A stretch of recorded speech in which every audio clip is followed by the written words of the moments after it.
네, 반갑습니다. 저는 오광명이라고요. 제 영어 이름은 라이언입니다. 라이언이고, 저는 북한에 있는 함경북도 온성이라는 곳에서 태어났어요. 그리고 제가 탈북을 한 두 번 정도를 했습니다. 처음에 이제 99년도, 많은 사람들이 이제 굶어 죽다 보니까 탈북을 했고요. 아, 그러고 나서 이제 2000년도에 제가 북송을 됐습니다. 북송되고 나서 이제 좀 자유나 실제로 외부 세상을 좀 알다 보니까 여기 더 이상 못 살겠다 싶어서 이제 두 번째 재탈북하게 되었고요. 그래서 중국에서 좀 학교를 다니다가 우리 대한민국에는 2006년도에 저희 라오스, 미얀마 걸쳐서 도착했습니다. 네.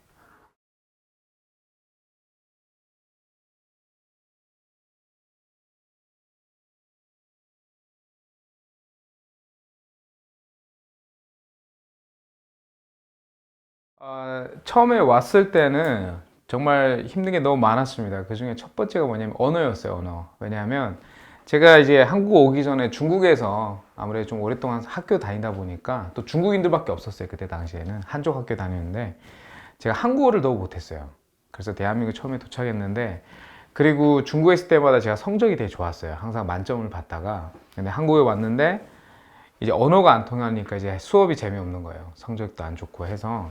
그래서 첫 번째 언어가 제일 어렵고 두 번째는 좀 애들이 왔는데 애들 전부 다 끝나고 학원을 가더라고요. 저 같은 경우는 대부분 학교 끝나면 이제 밭에 시골이긴 하지만 이제 밭에서 놀았는데 애들 전부 다 좀 학원 가서 저는 조금 그런 게 좀 적응하는데 좀 어려웠죠. 그래서 제가 그때 당시 그래서 컴퓨터 게임을 많이 했습니다. 혼자 할 수 있는 거. 서너텍도 했고 그래서 그때 잠시나마 프로게이머의 상상을 좀 가지긴 했었습니다. 어쨌든 초반에 이런 게 좀 어렵다. 예.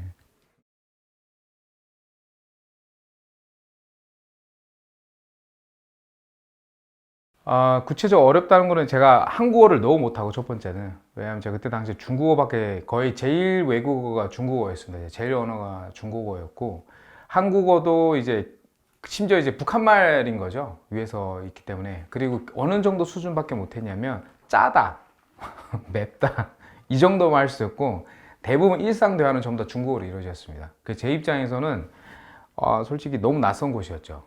네. 그래서 전혀 언어가 안 통해 좀 어려웠던 부분이 있었습니다. 네.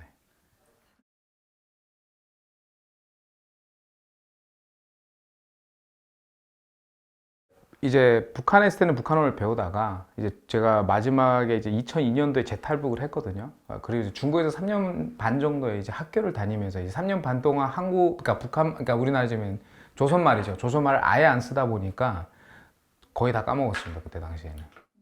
예, 그래서 그러니까 어머님은 저를 이제 데려오려고 했던 이유도 언어가 안 통해서 그러죠. 왜냐면 1년에 한 번씩 전화를 했거든요. 근데 전화할 때마다 제가 못 알아들으니까 얘 더 이상 놔두면 안 되겠다 싶어서 한국에 데리고 왔습니다. 네.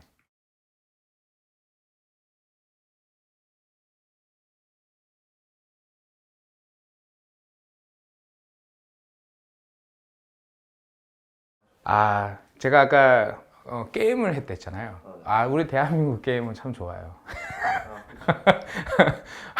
한국어 잘 배울 수 있습니다. 왜냐면 애들이랑 말싸움 하려면 제가 좀 잘해야 되더라고요. 그래서 당연히 그런 것도 있었고, 두 번째는 조금 한국어 공부를 좀 열심히 했던 것 같아요. 예를 들자면 뭐 TV나 이런 것도 보고, 그리고 최대한 애들이랑 얘기도 많이 하려고 했고, 그리고 좀 운이 좋게도 애들을 저를 집에 많이 초대를 해줬어요. 초대한 이유가 뭐냐면 어머님들이 그 애들 보고 그때 햄버거, 피자 못 먹게 했어요. 근데 제가 가면 위에서 온 거 아시니까 너 먹고 싶은 거 우리가 시켜줄게 한 거예요. 그러니까 그 애들은 피자 먹고 싶잖아요. 그럼 저를 부르는 거예요. 너 와서 피자 시켜달라고 해. 해서 이제 애들이랑 많이 친해지고 또 대화를 많이 하다 보니까 자연스럽게 어느 부분도 좀 해결되지 않았나라는 하고요. 네, 그렇게 해결돼요. 그리고 게임을 통해서 좀 애들이랑 좀 많이 친해졌어요.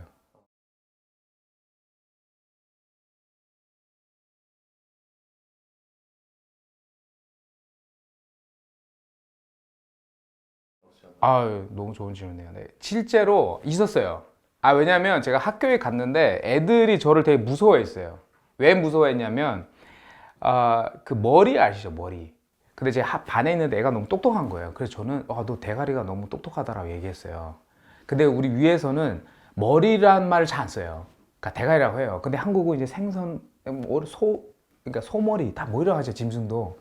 제 입장에서는 친근함을 표현하기 위해서 그 친구한테 이제 대가리라고 했는데 그 친구 이제 저를 무서워하는 거죠. 그리고 그때 당시에 좀 험난하게 좀 생겼어요. 아무래도 이제 탈북 과정이 이제 하다 보니까 좀 애가 좀 이제 깜당하고 좀 이렇게 무섭게 생겨갖고 좀 이런 부분 있고, 그게 어휘 중에서 이런 부분 좀 많이 있었던 것 같아요. 그리고 위에서는 친근함을 나타내는 게 좀 폭력적이에요. 막 하는데, 근데 애들은 그런 모습이 오히려 제가 좀 이렇게 이상한 애로 좀 바라보다 보니까 그래서 서로가 좀 많이 초반에 좀 오해가 많았던 것 같아요. 물론 싸움도 좀 하긴 했었는데, 저를 많이 놀려갖고 애들이 좀 싸움도 하긴 했었는데 지금 친하게 잘 지내고 있습니다.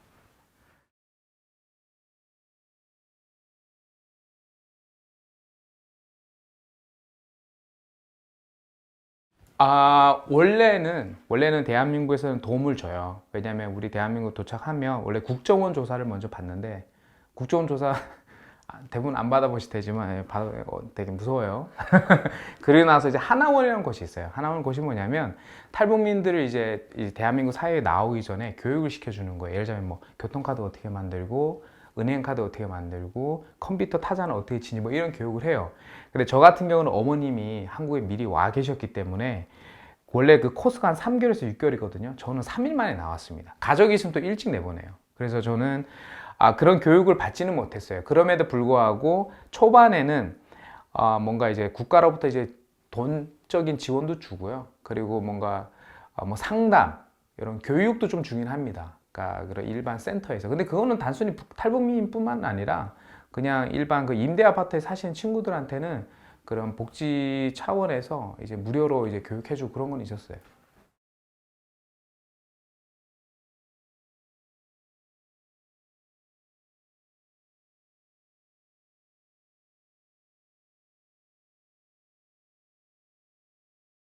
그렇죠. 제가 이제 캐나다 가게 된 계기가 이제 어머님이 좀 항상 어머님들 다 위대합니다. 훌륭하세요.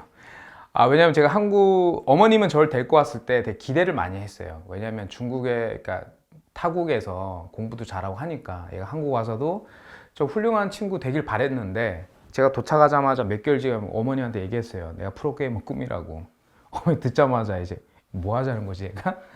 해서 이제 그때 당시에 조금 더 나은 저의 미래를 위해서, 왜냐하면 한국에 있어봤자 경쟁력도 안 되니까 좀 어떻게 그때 당시에 좀 캐나다가 살기 좋은 나라 1위 뭐 이렇게 떴었어요 그때.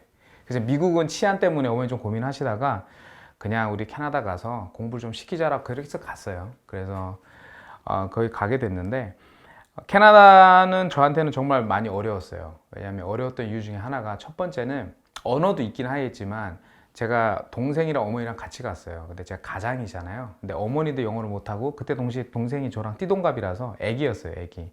그래서 제가 모든 걸 다 해결해야 되는 상황인데 그 좀 무게가 좀 컸었고, 또 하나는 이제 영주권을 좀 빨리 받으려고 제가 또 유도를 거기서 했었습니다. 유도 선수 생활을 했었는데 좀 많이 다치기도 하고, 그리고 어렸을 때 놀고 싶잖아요. 밖에 나가서 놀고 싶은데 캐나다 법상 이제 애들은 집에 혼자 놔두면 안 되니까 학교 끝나면 애기를 보고 뭐 이런 여러 가지 생활고도 좀 있었기 때문에 언어 문제 플러스 이런 가장에 대한 무게, 그리고 문화적 부분에 대해서도 조금 많이 어렵다, 캐나다에서는.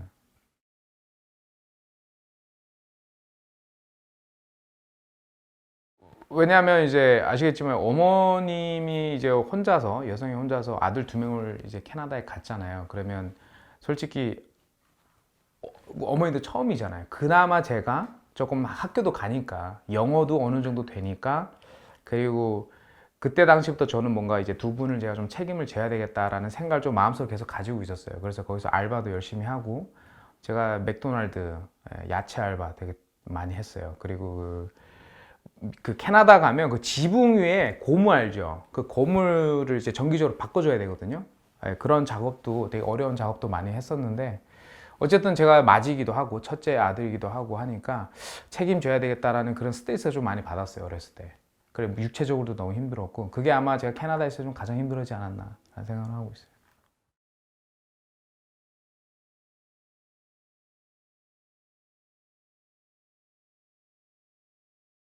정말 어려웠죠. 왜냐하면 저희가 한 3년 정도 변호사 이제 해서 싸웠던 이유 중에 하나가 우리 갈 때는 솔직히 뭐 그러니까 이민이라고 하긴 좀 그렇지만 이제 북한에서 왔다는 이유로 우리가 좀 난민적으로 좀 원래 좀 신청을 했어요. 근데 캐나다 입장에서 이런 케이스가 처음이다.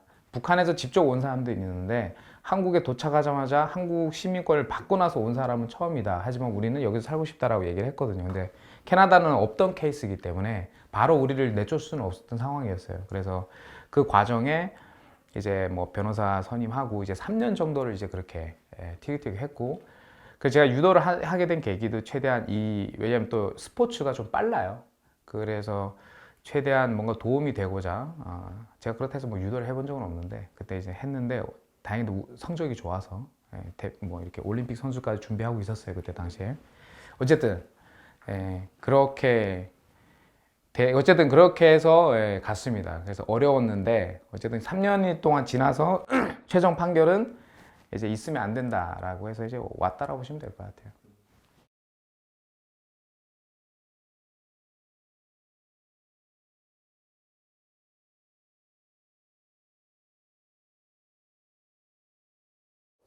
가장 처음에는 이제 좀 정체성에 대한 혼란이 좀 있었죠.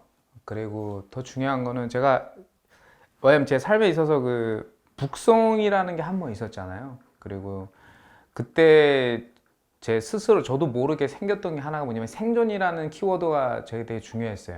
그러니까 나는 어떻게든 살아남아야 된다라는 생각이었고, 그래서 제가 어렸을 때 잘했던 게 하나 있어요. 그러니까 살아남아야 되다 보니까 저만의 이제 스킬을 했던 게 뭐냐면 모방이었어요. 그러니까 어느 나라 가든 최대한 그 사람처럼 살고 싶다. 그러다 보니까 어떤 현상이 생기냐면 내가 누구인가를 잘 모르게 되더라고요. 이거를 제가 엄청 오랫동안 고민을 계속 했어요. 하지만 이게 하루하루 살기가 너무 힘들면 솔직히 그런 고민조차를 잘 못하긴 해요. 물론 제가 나중에 정체성을 찾게 된 거는 이제 대학교 들어가서 제가 찾게 되긴 했지만, 그래서 그거는 있었죠. 그러니까 처음에 어렸을 때는 내가 왜 이렇게 불행할까라는 생각을 하다가 대한민국 도착하고 나서 캐나다 가서 이런 과정에서는 제가 어떻게 보면 살아가는 이유가 뭐 열심히 사는 이유가 어머님 플러스 동생이었던 것 같아요. 그래서 제가 가장이라는 게 좀 모든 그래서 내가 삶에 있어서 내가 중점보다는 가족이 우선이다. 왜냐하면 저한테 있어서는 이 두 명이 전부이기 때문에. 그래서 그거를 좀 핵심을 잡고 모든 것을 다 과정을 이겨냈던 것 같아요. 하지만 그 와중에 내가 누구인가는 계속 꾸준히 고민했는데 답은 못 찾았어요. 그때 당시에는. 네. 그냥 다 이런가 보다. 누군가 다 이렇게 사나 보다. 이런 생각만 하고 살다가 대한민국 도착해서 이제 대학교 가서 나란 사람 누구이고 내가 어떤 사람인지 좀 알게 됐고요. 또 하나는 제가 좀 성격이 바뀌게 된 계기가 있긴 있었습니다. 그게 캐나다인데, 저는 이제 오히려 서양권에 많이 갔으면 하는 좀 우리 친구들 기회가 많았으면 좋겠다는 느낀 게, 서양은 나라는 사람의 표현을 하는 걸 되게 중요하게 생각합니다. 내가 생각하는 거. 그래서 저를 사랑하는 법을 좀 알았어요. 너가 정말 물론 종교적인 힘도 있긴 했었지만 너는 정말 중요한 사람이고 너라는 존재 자체가 되게 의미 있다라는 걸 좀 알게 했었어요. 그러니까 나라는 사람을 최대한 많이 표현할 수 있게끔 해줬던 게 그 캐나다에 있었던 고등학교 생활이었던 것 같아요. 너가 누구이고 너가 왜 하고 너가 뭘 좋아하는지. 그래서 조금 그런 거를 계속 찾아가다 보니까 제가 좀 더 긍정적으로 변하게 됐고 좀 더 적극적으로 변하게 된 것 같아요.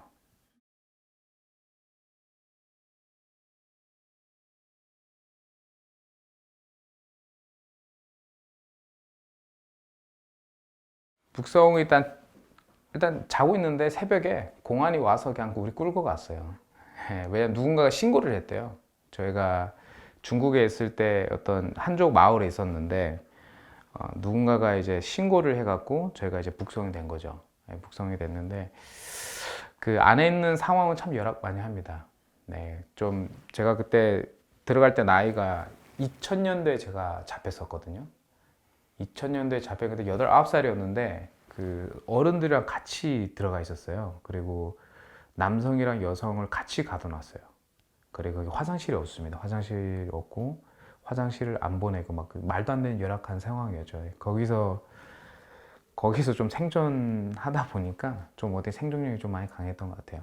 어쨌든 그거 때문에 제가 그 이후에 다시 탈북했댔잖아요. 3년 반 동안 중국에 있으면서 거의 1년에 학교를 2개 아니면 1년에 한 번씩 이 도시를 이제 이동하면서 살았어요. 왜냐면 오랫동안 있으면 또 잡혀서 북송될까 봐.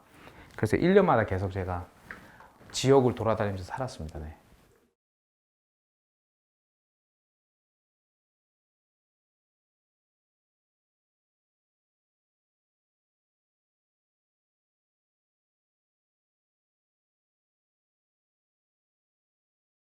제가 제 기억으로는 그 중국에 있을 때 지금 생각하면 그게 기독교이긴 한데 뭐 어디 이렇게 막 찬양하고 아기 때였으니까 저도 어머님 뭐 제가 데리고 간 적이 있어요. 근데 그리고 나서 북송되고 나서 그 인터뷰를 해요. 그러니까 그 담당관이 물어봐요, 질문을. 뭐 이렇게 십자가 같은데 가본 적 있냐 뭐 이런 거 해요. 어머님 저한테 기억나요. 제가 어머님 보고 제가 다음에 보거든요. 뭐든지 본 적이 없다 얘기해라. 그거 이제 첫 번째 기억나고요. 한국에서는 교회를 다녔습니다. 교회 다닌 이유는 문화상품권 줘갖고 제가 그때 한때 이제 문상 5천 원만 줬어요. 아이템 살라고 내가 써도 돼. 어쨌든. 근데 뭐 그럼 뭐 그거 없이 그냥 간 거고. 근데 이제 캐나다에서 좀 육체적보다는 정신적으로 너무 힘드니까 이게 사람이 좀 힘들더라고요. 그러다 보니까 이제 제가 말했잖아요. 나란 존재가 누구고 이런 생각 계속 했는데 좀 제가 원하는 그 구절에서 저한테 좀 큰 울림이 있어서 나는 그냥 태어난 게 아니구나. 나는 좀 쓸데없는 사람, 쓸모없는 사람이 아니구나. 나는 이런 걸 좀 알게 됐던 계기였습니다. 그래서 난 좀 특별한 사람이고 나 존재 자체가 좀 의미가 있다라고 해서 되게 자신을 사랑하고 되게 긍정적으로 변하게 됐습니다. 네.